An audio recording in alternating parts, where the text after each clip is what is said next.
O'zbekiston 2030 strategiyasi yangi tahrirda tayyorlandi. O'zbekiston Respublikasi Prezidenti Shavkat Mirziyoyev 2025-yil 26-dekabr kuni o'z murojaatnomasida O'zbekiston 2030 strategiyasini qayta ko'rib chiqish vazifasiga to'xtaldi. So'nggi yillardagi o'zgarish va natijalarni hisobga olib, O'zbekiston 2030 strategiyasining takomillashtirilgan loyihasi ishlab chiqildi.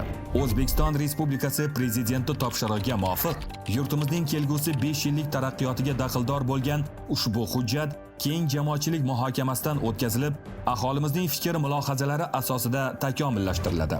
Shu maqsadda strategiya loyihasi Uzbekistan 2030.uz va regulation.go.uz platformalarida jamoatchilik muhokamasiga qo'yildi.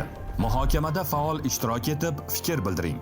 Strategiya loyihasi bo'yicha savol va takliflaringizni 71 239 49 38, 71 239 49 44 raqamli kol markaziga, shuningdek info@asr.go.uz elektron manziliga yuborish mumkin.